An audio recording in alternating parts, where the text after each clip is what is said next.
So hello again, everyone, and welcome to the next in our series of webcasts that we're bringing you as part of our roadmap to recovery at Travel Weekly. And I'm delighted to be joined again this morning by three agents. They've all been on this webcast before, and we've invited them back again. So we've got Alistair McLean from Dorking Travel, we've got Miles Morgan from Miles Morgan Travel, and Amanda Matthews from Designer Travel. So good morning, everyone.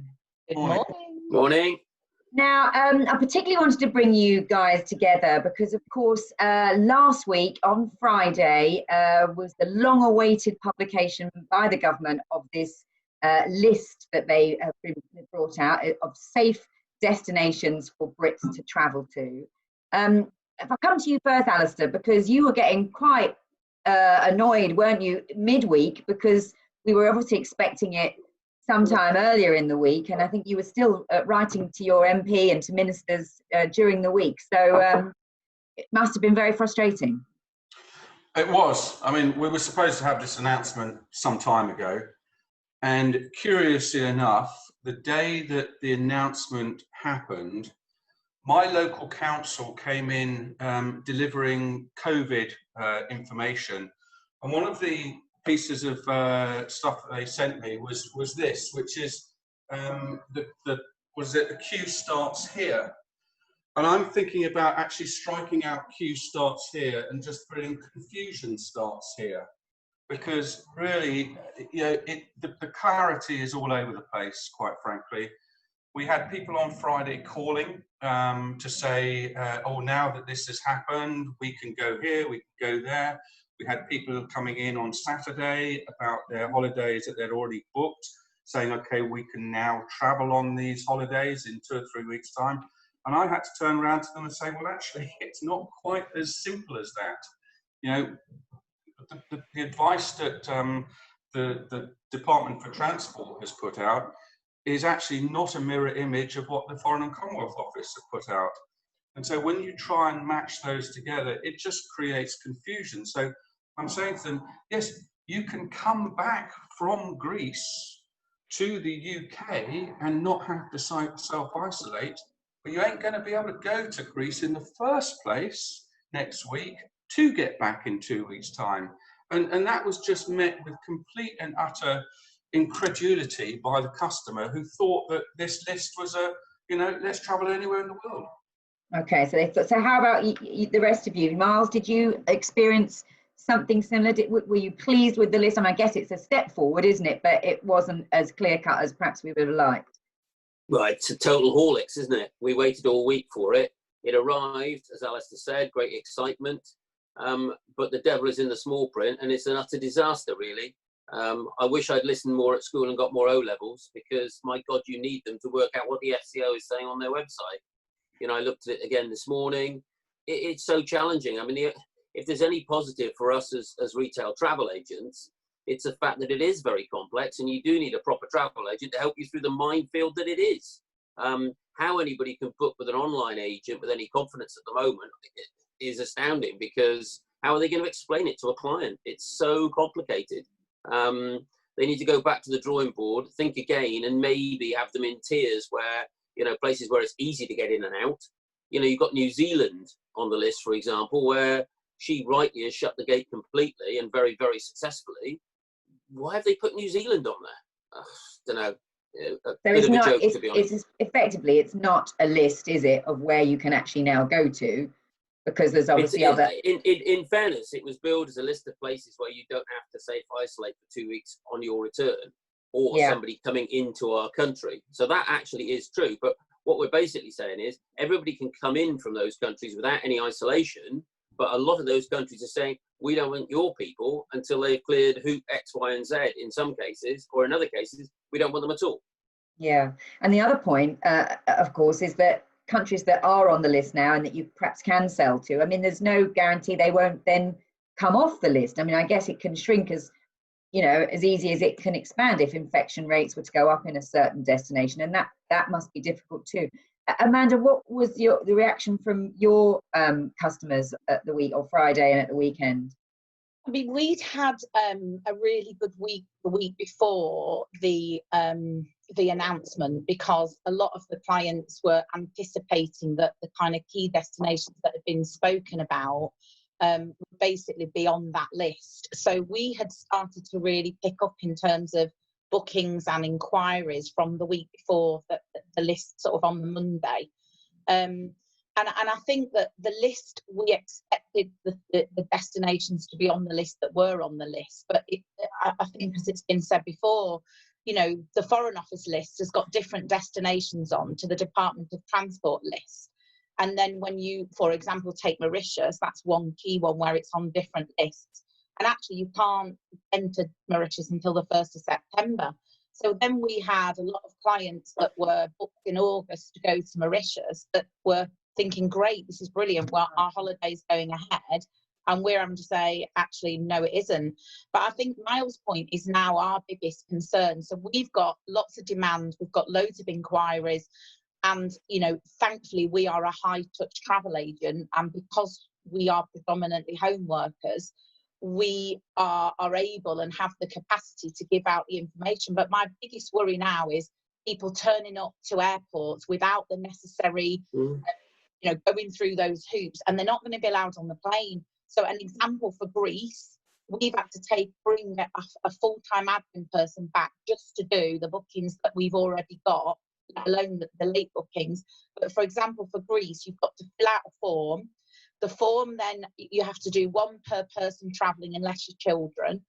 The form gets sent off. You, as a customer, get an email back 24 hours before you're due to fly with a QR number, and you've got to take that QR number as well as the printed sheet with all the questions that you've had to answer. Otherwise, you won't get on the plane. So that's fine for us, because. And how did you know that, man? Where is that information? I mean, is that something you've? It's not, you try, like, as Miles has said, you go onto the Foreign Office and there is a link there, and you almost have got to go and source that information out for every single destination. So yesterday we spent the whole day with our admin team, and we're having to do individual, like, check sheets for every single client traveling, because every destination is different. Some you need apps, some you need forms. But you know, we're a high touch, as you guys are, travel agent. But if people are going online and they've already got short memories to save 50 quid, they are going to find that 50 quid might be the best 50 quid they've ever spent, because it may well be the difference between going on that holiday or being stuck at the airport because nobody's told them what they've got to do. And of course, we're expecting this information to change by the minute, as it did when we closed down. It's going to be the same when it's all opened up. So it's an absolute process nightmare, and it means that, you know, travel agents, even with not many customers traveling in the summer, are going to have to bring resources back, and it's going to cost them money to make sure their clients are safe. What I was going to say, I mean, it's difficult, isn't it? Because a lot of you presumably have got some, you know, you said you brought an admin person back. I know, Miles, you've got still some on furlough. Is that right? You still got? Yeah, plenty on furlough. And it's not like you've got the income rolling in to be able to suddenly afford it. So, I mean, you were nodding there, Miles. Do you agree with Amanda in terms of the concern around all this extra workload? It's certainly that. It's also making sure we get it right, because it's not easy to get it right, because as we said earlier on, when you look at the FCO advice, it isn't crystal clear, and you do need to delve to another level of detail. And, you know, for me, you know, I've got 80 odd people that have got to be absolutely on it in terms of the T's and C's around all these different countries to make sure we get it right.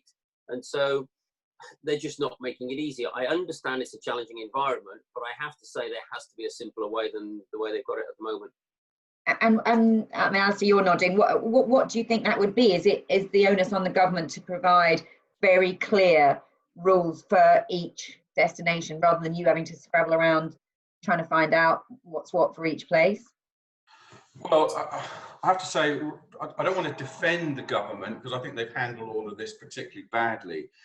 But it doesn't just lie in the UK government's court. It relies on the places that we're going to, what they want, what their governments want.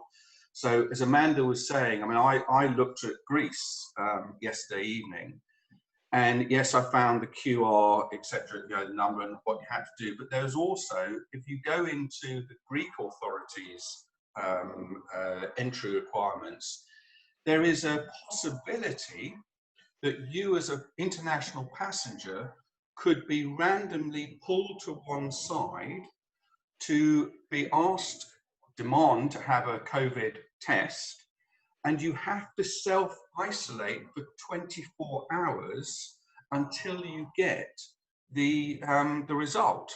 And if it's negative, then fine, you can jump in the swimming pool. That's wonderful.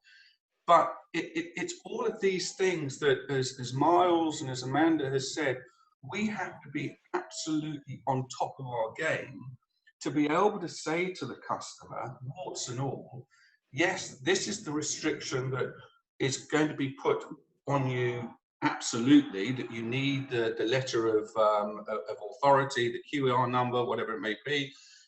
You need to do all of these processes before you board the flight, 24 hours beforehand, etc., etc.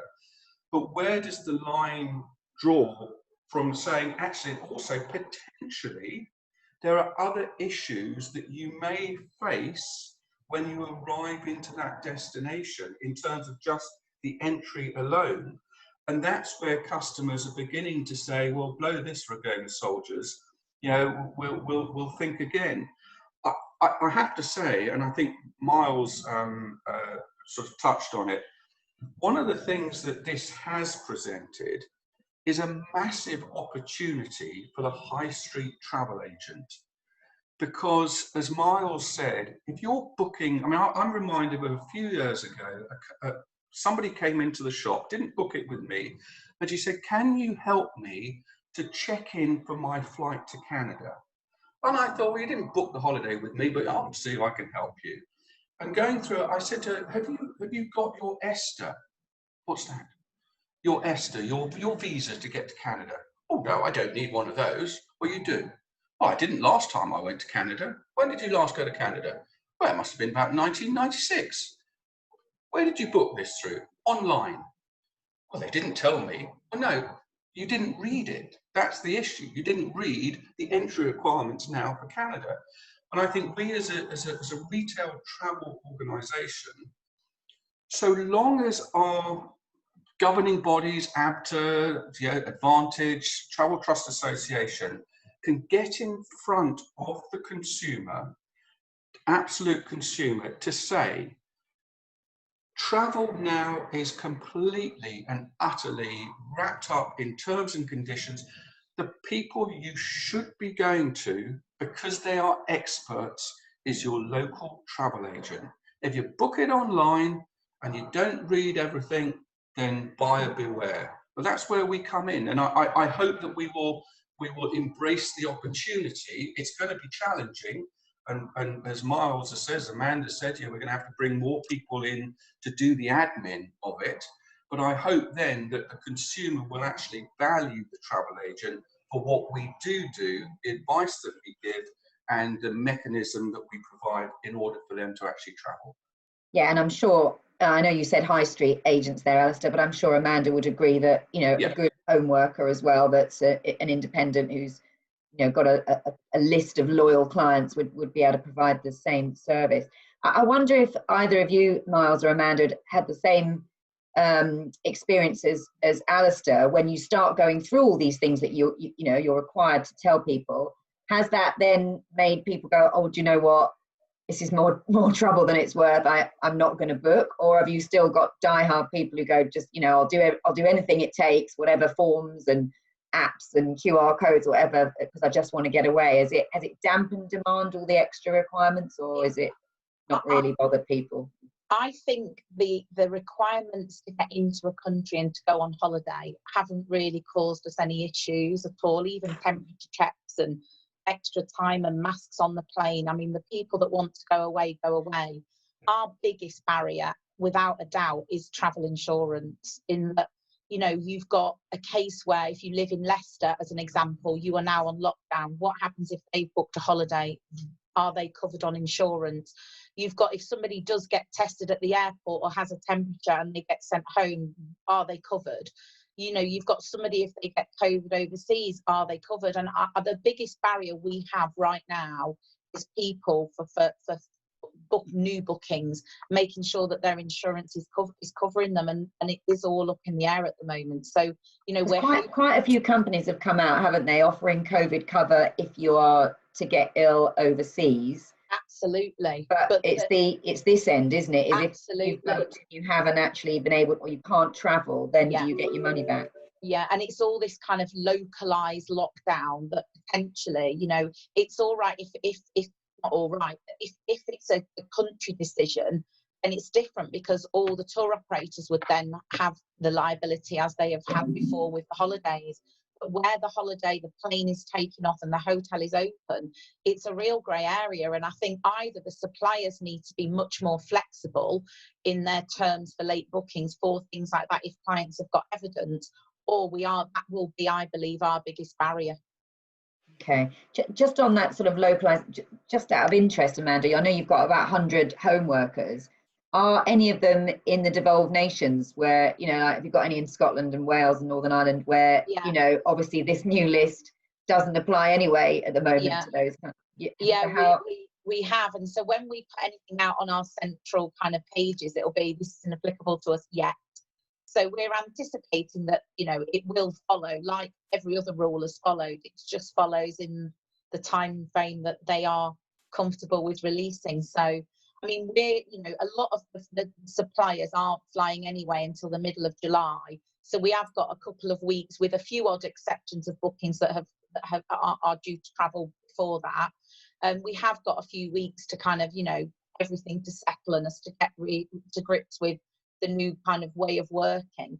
You know, once we hit the middle of July, you know, and we start to be taking new bookings, which the demand is definitely there, then obviously, you know, we're really, as an industry, we're going to have to get our act together. And even the online, you know, the big volume guys are going to have to find a way. Or can you imagine the bad press that people get to airports and they're not able to board the plane?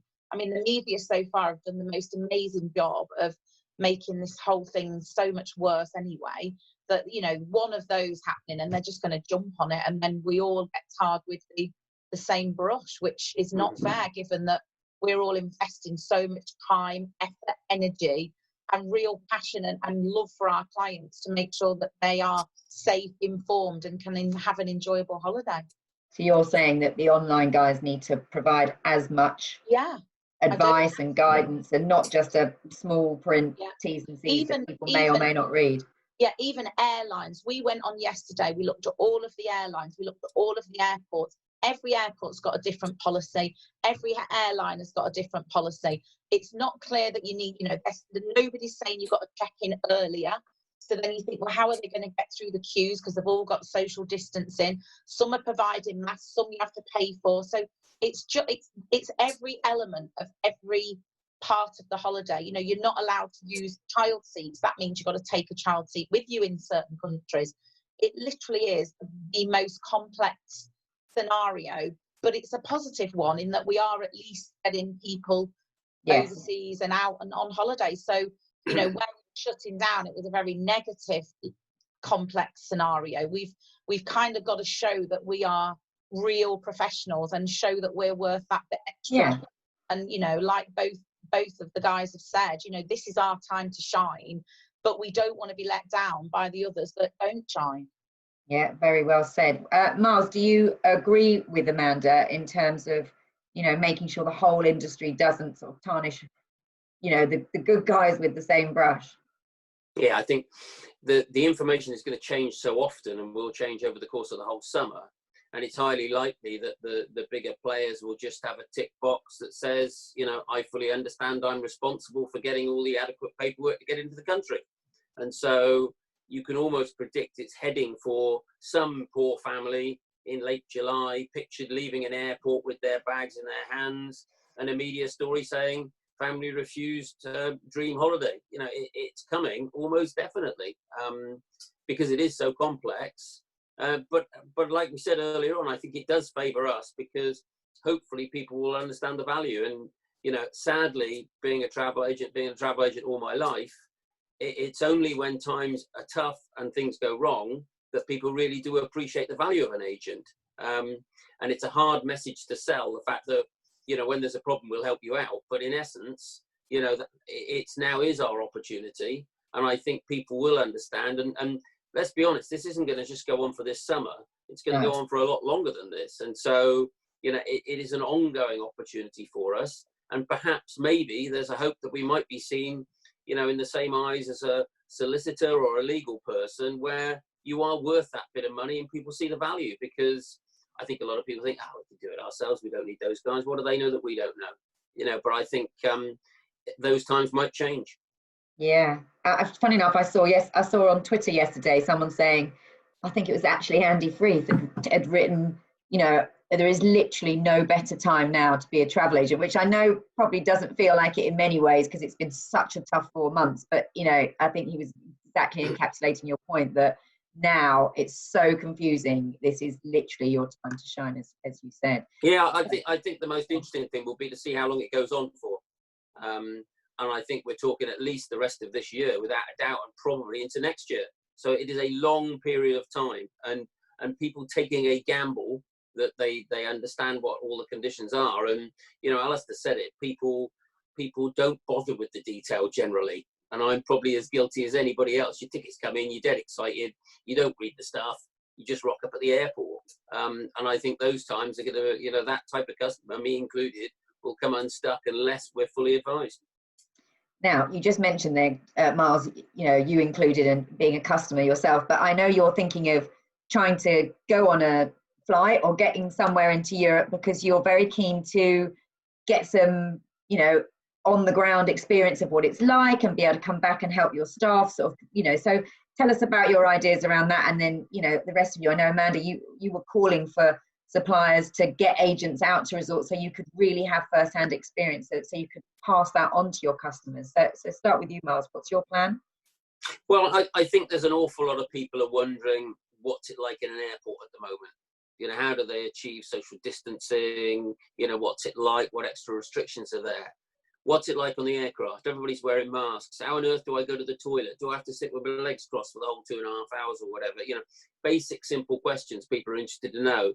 When you get to the resort, are buffets a thing of the past, or are they still doing buffets? How do they do that? You know, is it every other sunbed around the swimming pool, or what happens on the beach? You know, it's all simple, basic things that people are worried, concerned, are thinking about. And if you can knock them off one by one and give people confidence that actually these things are fully thought through and actually it isn't something to worry about, in theory, it will give customers more confidence to travel over the summer. Okay, and presumably are you getting information from hotels and resorts about how they are managing the situation, you know, like to Miles's point around distancing some beds or how they're going to be feeding people? Is that coming through, or is that something you need more of? I mean, the hotels in general have spent a lot of this lockdown educating travel agents, and they have, you know, in a lot of cases kept us very up to date with their new ways of working and their procedures, and the fact that, you know, I believe it will probably be one of the safest times to travel because there's going to be so much additional kind of, you know, safety measures put in place. I think Miles's point is right, in that we need people to start holidaying so that people can start sharing their pictures and on social media, because that's what we all do. You know, we have one of our home workers, we've got one who lives in Spain and we've got one who works from Portugal, and both of those went back with that in the last couple of weeks. And, you know, the airport experience was amazing. You know, the flights were full, but they never, you know, it was a dream to get through. They never had any problems on the plane. It was all okay. They were given water and, you know, some refreshments, just no alcohol, which, you know, some of us is big deal. And you know, I think the more we can kind of see those things happening and the more information we can give. So going back to our checklist that we've been now looking at doing for each individual home worker, we're also putting the airline information on. We're also putting the link to the hotel, because on a lot of the hotel's own website pages, they have got really good information about how COVID has changed and what extra procedures they've got in place. So, you know, wherever possible, I think it's about getting the clients to be as informed as possible before they go, so they're fully aware of what the extra precautions are or the way it's going to work, as opposed to being shocked when they get there. Yeah, of course. This morning, though, the news on this morning was that 3 pubs have had to close down because, they opened on Saturday and then they had cases of coronavirus confirmed. And so obviously they've now had to close again. And I suppose that is another concern, isn't it? Because just as you said, the media will jump on it if, it's confirmed that someone's got coronavirus at an airport or on an airplane or overseas on a holiday. So I guess that's probably going to happen. Do you think, Alistair? Yeah, I think whether it's going to a restaurant in this country, a pub in this country, or going on holiday, I think that we will learn to live with all of the restrictions and everything else going forward. And Miles is right. This isn't something that's going to go away in 6 months' time. It's going to be with us for a long period of time. But I think, as Amanda says, before all of this, people used to come in and talk to a travel agent because we had the experience. We had first-hand experience. Why do we invest so much time and effort on going on fam trips? Because then we can come back. I was lucky enough last year to go on a fam trip to Mauritius, and I was able to sell, a mountain more of Mauritius holidays because I was able to say, well, when I was there a couple of months ago, this is what I found. And I think Amanda's absolutely right, that if we can say to people, well, when I was on the aircraft 4 weeks ago with my 3 children and they took their face masks off and whatever, that wasn't a problem, there wasn't an issue. Or when I was in this particular hotel, okay, fine, breakfast was brought to me at my room, but it was actually flexible, etc., etc. Those are the things, again, coming back to the value of the travel agent, that people, I think, are going to now be asking about much more than they used to ask about, well, how many restaurants are in the hotel, what time does they start breakfast or end breakfast or whatever it may be. I think it's all these practical things. And I'm all up for a free holiday. I can't afford half the holidays that I sell, but if anyone wants to send me and my family away on a holiday, then great. But I think it will. I laugh, but I think it will pay dividends, because hopefully those customers will be able to go out of the door or to the homework or wherever it may be and say to their friends, if you want answers to these questions, go and speak to somebody. Don't spend 3 hours, and as Amanda says, so many different hotels, airlines, etc., have different policies. But if you can say, from my personal experience, this is what I found. Yes, this was a bit of an irritant, but you know what? We learned to live with it. This was great. And you know what? The days of getting up at 6 o'clock and putting your towel down on the sun lounger by the pool have long gone. There are some positives there. Oh, great. And you're all prepared to lead by example and get out there. And so any suppliers watching this, give all 3 guys a call and get them on one of your trips. Alistair, I can't help but notice that we're talking to you today and you're in your shop. I am, yeah. So, yeah. When did you get back in, and is it appointment only, or have you got the door open, or how's it working? No, the door is open. It is. There are people who are actually, and again, sort of, coming back to people beginning to get used to things. I've had people calling up and saying, "Can I make an appointment to see you?" Because they think that's the way forward. So there are a few appointments later today. I personally thought that it was important to have the shop open to give the customer the confidence that A, I'm still here, B, that they can come in and talk to me about, where's my refund, or I've now decided that I'm going to defer the holiday to this particular date. There's no substitute for that human touch. And the other thing that I've also found is that people have walked past the shop who aren't customers, haven't been customers, pop their head in through the door and said, "Oh, I'm so glad, been thinking about you.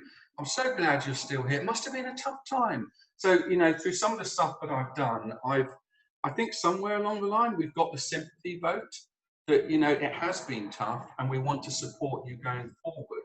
So I think that's really important. So that's why I sort of opened up the shop here.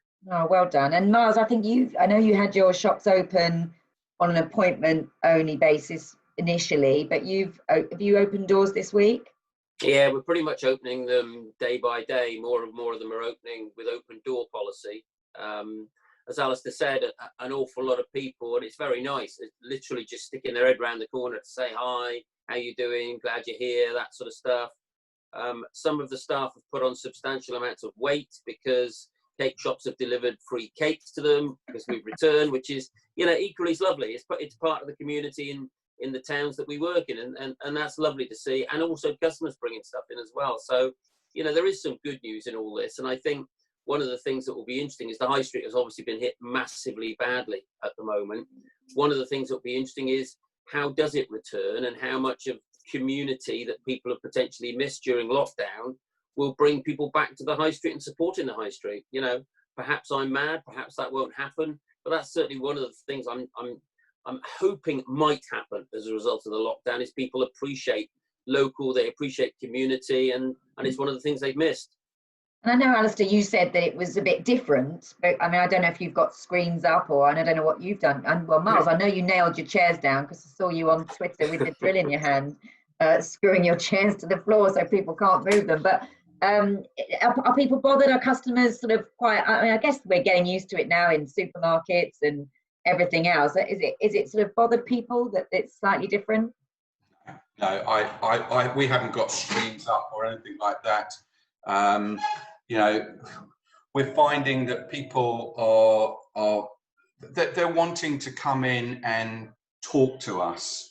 And I think, again, the idea, I did think about putting screens up. I did think about, we've got hand sanitizers and stuff.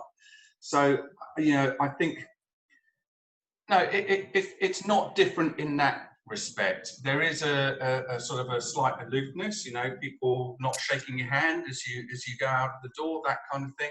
So yeah, it's not massively different, to be honest with you. No. And people, but the high street is different. The high street is different. It's as Miles has said, it's slightly busier. People shopping local, much more local. How long that will last, I don't know. I think possibly, people's memory is quite short. So I think that may change in sort of 18 months' time. But I do hope that we're all about in 18 months' time to basically weather the storm. And as Miles has sort of said, I think there is an opportunity for the high street more than ever now. Okay, and Miles, what about you? You've made your own screens, haven't you? And as I said, the thing about your chairs, but people aren't put off by that, either staff or customers? Well, I think one of the things I didn't want to create in the shops was the crime scene. A lot of the ones you see, they've got bloody tape all over the floor, and it really does look like a crime scene. And so we were keen to try and get things looking as normal as possible. We've got a screen in every shop. We've screwed the chairs down to keep social distancing. And we've got more screens available here at head office if shops want more screens. The experience from customers is probably 50-50. A number of them are nervous and concerned and value the screens. Other people are quite relaxed about it and prefer to just social distance and, behave as the new normal, if you like. But I think, a lot of people have gone to town massively with PPE. We've just gone with what I deem to be the basic and important stuff, hand sanitizers, screens, if applicable for clients, but not go over the top, because I'm not sure people really want that. I think people get it and understand what COVID's all about now, and you don't need to state the obvious to customers. They're not stupid. Yeah. They understand the new requirements. And, my customer demographic is older, and those guys in particular understand what's required. And so you don't have to go over the top with all this stuff. Yeah. And Amanda, I know you've got one shop, so I'm interested to know what you've done there, but also a lot of your home workers would have been holding events and going to people's houses. I mean, they were quite, you've got a proactive bunch, haven't you? They're not all just on the phone at home. So how are they managing that? So the shop, we've probably done similar to the guys in that we've done the basics. So we've got the hand sanitizers. We opted for the clear mask things, little, I don't know what they're called, but rather the visor ones, ones rather than screens. And it's very much a personal choice for the staff and the customer. I mean, our shop is very much more of a call centre-y kind of shop anyway. So although we get the odd bit of passing trade, it's not a very busy kind of retail agency. So a lot of ours would have been appointments anyway. But at the moment, we're having the same way. You know, it's a small community. There's lots of people popping their heads around to say hello. But I think because we're all used to it, you know, we go into any shops now and there's, you know, some kind of queuing system, some kind of keeping your distance system. So I think we're kind of all used to that now, and we've only got 2 in at any one time at the moment, so it's a very big retail unit, so we're okay space wise. As far as the home workers are concerned, for them it's so much easier than a retail shop, because throughout this whole crisis they have been operating business as usual. They're used to being at home, their clients know where they get hold of them. None of that's changed. All their technology is the same.